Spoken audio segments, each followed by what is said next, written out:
அனைவருக்கும் வணக்கம். Welcome to Dharma academy. இந்த வீடியோவில் நம்ம பார்க்க போகிறது டிஎன்பிஎஸ்சியில் குரூப் 1, குரூப் 4, குரூப் 2 இந்த எக்ஸாம்ஸ்க்கெலாம் பார்த்திங்கன்னா உங்களுக்கு நாட்கள் ரொம்ப கம்மியாக இருக்கும். ஸோ அந்த எக்ஸாமுக்கு ப்ரிப்பேர் பண்ணுற விதமாக மிக முக்கியமான வினாக்கள் அப்படிங்கிற சீரீஸ் கரண்ட் அஃபேர்ஸ் கொடுக்க போகிறோம். ஸோ தினமும் ஒவ்வொரு சீரீஸ் வரப்போகுது. ஸோ அதில் இருக்கிற வினாக்களை மட்டும் நீங்கள் பார்த்தா போதும், எக்ஸாமில் ஈஸியாக கரண்ட் அஃபேர்ஸில் ஃபுல் மார்க் எடுக்கலாம். ஸோ வீடியோவை முழுமையாக பாருங்கள். உங்களுக்கு பிடிச்சிருந்துச்சுன்னா ஒரு லைக் போட்டுவிட்டு சேனலை சப்ஸ்கிரைப் பண்ணி வச்சுக்கோங்க. வாங்க இன்னைக்கு வீடியோக்குள்ளே போகலாம். முதல் வினா, டைகர் ட்ரைம் என்ற HADR பயிற்சி இந்தியா மற்றும் எந்த நாடுகளுக்கு இடையே நடைபெற்றது? டைகர் ட்ரைம் என்ற HADR பயிற்சி இந்தியா மற்றும் எந்த நாடுகளுக்கு இடையே நடைபெற்றது? ஆன்சர் பாருங்கள். இந்தியாவுக்கும் அமெரிக்காவுக்கும் இடையில் நடந்தது தான் இந்த பயிற்சி. ஓகேங்களா? இந்த HADR அப்படின்னு சொன்னால அது என்னென்னா முப்படை மனிதாபிமான உதவி மற்றும் பேரிடர் நிவாரண பயிற்சி. முப்படைகளும் இதில் கலந்துக்கும். ஓகேங்களா? ஏப்ரல் 1லேருந்து ஏப்ரல் 13 வரைக்கும் இந்த பயிற்சி அப்படிங்கிறது நடந்துச்சு. இந்த பயிற்சி எதுக்காக அப்படின்னா, நெருக்கடி நிலைகளில் இந்திய மற்றும் அமெரிக்க கூட்டுப்பணி குழுக்களுக்கு இடையே திறம்பட ஒத்துழைப்பை உறுதி செய்வதற்காக கூட்டு ஒருங்கிணைப்பு மையத்திற்கான நிலையான செயல்பாட்டு நடைமுறைகளை உருவாக்கணும் அப்படிங்கிறதுக்காக தான் இந்த பயிற்சி அப்படிங்கிறது நடத்தப்படுது, நோக்கமாக வச்சுக்கிட்டு. ரெண்டாவது கொஸ்டின் பாருங்கள். மித்ர விபூஷணா விருது எந்த நாட்டோடு தொடர்புடையது? மித்ர விபூஷணா விருது எந்த நாட்டோடு தொடர்புடையது? ஆன்சர் இலங்கையோடு தொடர்புடையது. மித்ர விபூஷணா அப்படிங்கிற விருது இலங்கையோடு தொடர்புடையது. ஸோ இலங்கை நாட்டோட வலுவான உறவுகளை ஊக்குவித்த வெளிநாட்டு தலைவர்களை அங்கீகரிக்கிற விதமாக இந்த விருது கொடுப்பாங்க. இது இலங்கையோட உயரிய விருது தான் இந்த மித்ர விபூஷணா அப்படிங்கிற விருது. சமீபத்தில் இந்திய பிரதமராக இருக்கிற நரேந்திர மோடிக்கு இந்த விருது அப்படிங்கிறது கொடுத்துருக்காங்க. 2008ஆம் ஆண்டு தான் அப்போ அதிபராக இருந்த ராஜபக்ஷ இருக்கார்ல, விடுதலை புலிகளை தோற்கடித்த அதிபர் மஹிந்த ராஜபக்ஷ. ஸோ அவர் 2008 இந்த விருதை அறிமுகப்படுத்துகிறார். அடுத்தது பாருங்கள், மூன்றாவது வினா. 52வது தலைமை நீதிபதி யார்? 52வது தலைமை நீதிபதி யார்? ஆன்சர் என்னென்னா PR கவாய் அவர்கள். PR கவாய் தான். 51வது தலைமை நீதிபதி யார்னா சஞ்சீவ் கண்ணா. மே 13, 2025 அவருடைய பதவி காலம் முடியுது. அதுக்கப்புறம் இவர் ரெக்கமெண்டேஷன்ஸ், அதாவது இவர் பரிந்துரை செஞ்சுருக்காரு PR கவாய் அவர்களை. அவர் அதுக்கப்புறம் பதவி ஏற்றுக்கிட்டார். ஓகேங்களா? அடுத்த வேணா பாருங்கள். பாசன பகுதி மேம்பாடு மற்றும் நீர் மேலாண்மையின் நவீனமயமாக்கல் திட்டத்திற்கு எவ்வளவு நிதி ஒதுக்கீடு செய்யப்பட்டிருக்கு? பாசன பகுதி மேம்பாடு மற்றும் நீர் மேலாண்மையின் நவீனமயமாக்கல் திட்டத்திற்கு எவ்வளவு நிதி ஒதுக்கியிருக்காங்க? 1600 கோடி. 2025லேருந்து 26 இது செயல்படுத்த போகிறாங்க. பிரதான் மந்திரி கிருஷி சிஞ்சா யோஜனாவோட துணை திட்டமாக இதை அறிவிச்சிருக்காங்க. பிரதான் மந்திரி கிருஷி சிஞ்சா யோஜனாவோட துணை திட்டமாக இதை அறிவிச்சிருக்காங்க. நீர்ப்பாசன நீர் வளங்கள் வலைப்பின்னலை இது நவீனமயமாக்குறது தான் இதோட நோக்கம். நீர்ப்பாசன நீர் வளங்கள் வலைப்பின்னலை இது நவீனமயமாக்குறது இதோட நோக்கம். நாட்டில் நிலையான விவசாய நடைமுறைகளை உருவாக்குவதையும் நோக்கமாக கொண்டிருக்கு. அடுத்த வினா 5. பிரதான் மந்திரி மத்தியஸ்த சம்பதா யோஜனா எதனோடு தொடர்புடையது? பிரதான் மந்திரி மத்தியஸ்த சம்பத யோஜனா எதனோடு தொடர்புடையது?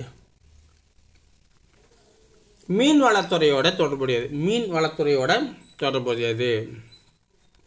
2020 இந்த திட்டம் தொடங்கியிருக்காங்க. 20,050 கோடி முதலீட்டுடன் இதை தொடங்கியிருக்காங்க. உள்நாட்டு மீன்வளம் மற்றும் நீர்வாழ் உயிர் வளர்ப்பை பரந்த பொருளாதாரத்துடன் ஒருங்கிணைக்கும் நோக்கமாக இதை கொண்டு இதை தொடங்கியிருக்காங்க. அடுத்த வேணா, உலகத்தில் N2O இருக்குல்ல, அதிகம் உமிழும் நாடு எது? இது CO2 விட பயங்கரமானது அப்படின்னு சொல்கிறாங்க. இது அதிகமாக உமிழுற ஒரு நாடு அப்படின்னா சீனா. 2வது இடத்துல இந்தியா இருக்குது. CO2 விட 300 மடங்கு உலக வெப்பமயமாதல் திறன் கொண்டது தான் இந்த N2O அப்படிங்கிறது. ஓகேங்களா?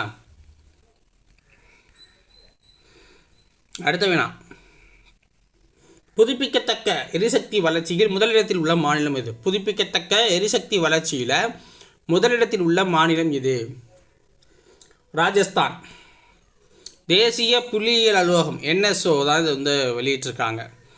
புதுப்பிக்கத்தக்க எரிசக்தி திறன் அப்படிங்கிறது 21 லட்சம் மெகாவாட். ஓகேங்களா, அதில் ராஜஸ்தான் ஃபஸ்ட் பிளேஸில் இருக்குது, 20.3% வந்து பங்களிப்பை கொடுக்குது. மகாராஷ்டிரா 2வது இடத்துல 11.8% பங்களிப்பை கொடுக்குது.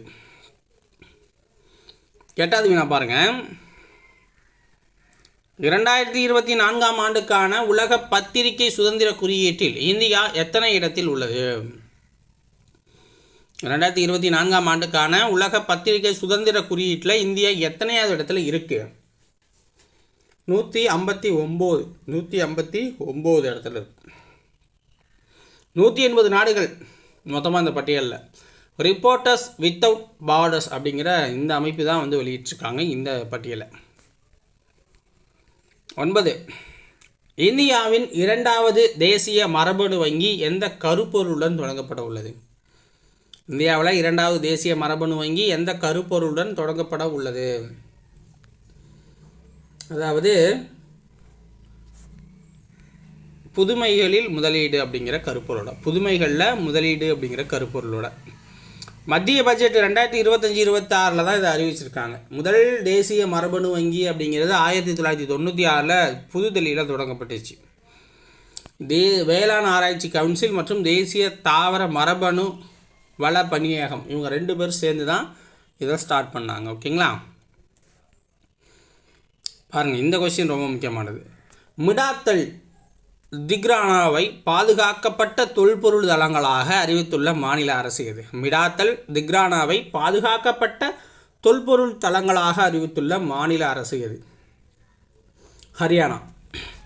பிவானி மாவட்டத்தில் அமைஞ்சிருக்கு இந்த 2 பிளேஸுமே. ஹரியானா பழங்கால மற்றும் வரலாற்று நினைவு சின்னங்கள் மற்றும் தொல்பொருள் தளங்கள் மற்றும் இடிபாடுகள் சட்டம் 1964 கீழே தான் இந்த அறிவிப்பை கொடுத்துருக்காங்க. அடுத்தது 2024ஆம் ஆண்டுக்கான உலக தேயிலை ஏற்றுமதியில் இந்தியாவின் நிலை என்ன? 2024ஆம் ஆண்டு உலக தேயிலை ஏற்றுமதியில் இந்தியாவோட நிலை என்ன? 3வது இடத்துல இருக்குது. உலக சந்தையில் 13.55% வந்து கைக்குள்ளே வச்சுருக்கு இந்தியா. தேயிலை ஏற்றுமதியில் கென்யாவும் சீனாவும் தான் முதல் 2 இடங்களில் இருக்காங்க. கென்யா ஃபர்ஸ்ட் பிளேஸு, சீனா செகண்ட் பிளேஸு. இந்தியா உலக அளவில் 3வது பெரிய நீர் வளர்ப்பு உற்பத்தியாளராக இருக்குது. இந்தியா உலக அளவில் இறால் உற்பத்தியில் 2வது பிளேஸில் இருக்குது. இந்திய அளவில் பார்த்திங்கன்னா ஆந்திரா ஃபர்ஸ்ட் பிளேஸில் இருக்குது. அடுத்த வினா.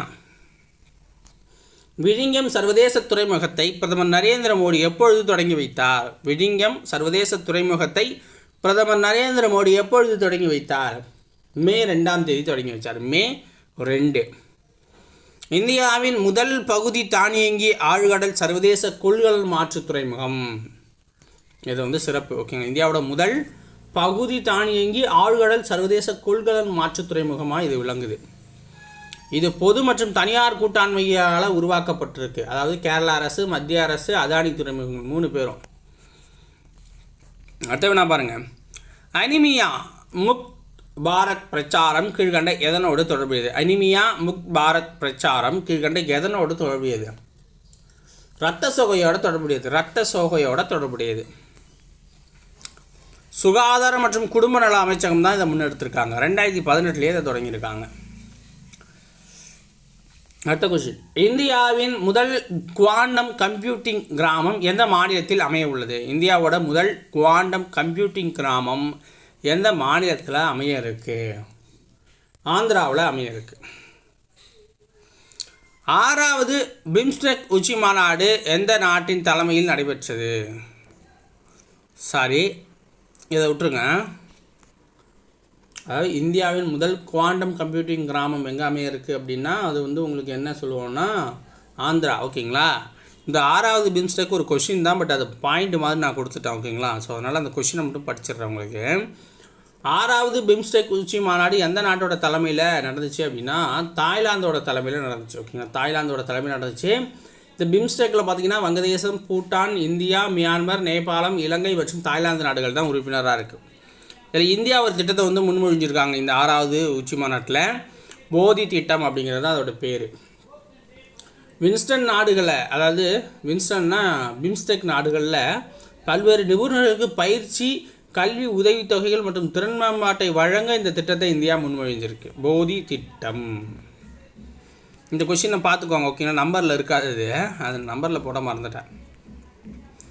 15வது கொஸ்டின் பாருங்கள். நிமிர்ந்து நில் திட்டம் எத்தனை கோடி மதிப்பீட்டில் செயல்படுத்தப்பட உள்ளது? நிமிர்ந்து நில் திட்டம் எத்தனை கோடி மதிப்பீட்டில் செயல்பட இருக்குது அப்படின்னா 19 கோடி ரூபாய் மதிப்பீட்டில் செயல்பட இருக்குது, தமிழ்நாட்டில் தான். குறு சிறு மற்றும் நடுத்தர தொழில் நிறுவனங்கள் துறை இதை வந்து அறிவிச்சிருக்காங்க. இளைஞர்களிடையே புத்தாக்க மற்றும் தொழில் முனைவு சிந்தனையை ஊக்குவிக்கிற வகையில் 20,000 கல்வி நிறுவனங்களில் பயில்ற 6 லட்சம் மாணவர்களுக்கு இந்த விழிப்புணர்வு மற்றும் பயிற்சி வந்து கொடுக்க போகிறாங்க. சூரிய உற்பத்தியில் தமிழகம் எத்தனையாவது இடத்துல இருக்குது? சூரிய மின் உற்பத்தியில் தமிழகம் எத்தனாவது இடத்துல இருக்குது? 4வது இடத்துல இருக்குது. 10,153 மெகாவாட் சூரிய சக்தி மின்சாரத்தை உற்பத்தி பண்ணுறாங்க. குஜராத் தான் ஃபஸ்ட் பிளேஸ். 28,286 மெகாவாட் சூரிய சக்தி மின்சாரத்தை அவங்க உற்பத்தி பண்ணி ஃபஸ்ட் பிளேஸில் இருக்காங்க. 2வது இடத்துல மகாராஷ்டிரா இருக்குது, 10,300 சம்திங்கில் இருக்கும், ஓகேங்களா? காவலர் தினம் எப்பொழுது அனுசரிக்கப்படும்? இது வந்து தமிழ்நாட்டில் காவலர் தினம் எப்பொழுது அனுசரிக்கப்படுது? செப்டம்பர் 6. ஏன்னா நம்மளுடைய இப்போ காவல்துறை வந்து பிரிட்டிஷ் காலத்தில் வந்து ஸ்டார்ட் பண்ணது இந்த டேட்டில் தான் ஸ்டார்ட் பண்ணியிருக்காங்க, ஓகேங்களா? 18 பீரியடில். ஸோ அதனால் பார்த்தீங்க அப்படின்னா அந்த தினத்தை நம்ம வந்து கொண்டாடிக்கிட்டு இருக்கோம். கொண்டாடப்படும் ஒவ்வொரு ஆண்டும் அப்படின்னு முதல்வர் அறிவிச்சிருக்காரு. அதனால் அடுத்த வருஷத்துலேருந்து இந்த வருஷத்துலேருந்து கொண்டாடிடுவோம் நம்ம, ஓகேவா? ஸோ இதோட இந்த இம்பார்ட்டன்ட் பாயிண்ட்ஸ் வந்து முடியுது. நெக்ஸ்ட் பார்ட்டில் உங்களை வந்து சந்திக்கிற மக்களே. நன்றி, வணக்கம்.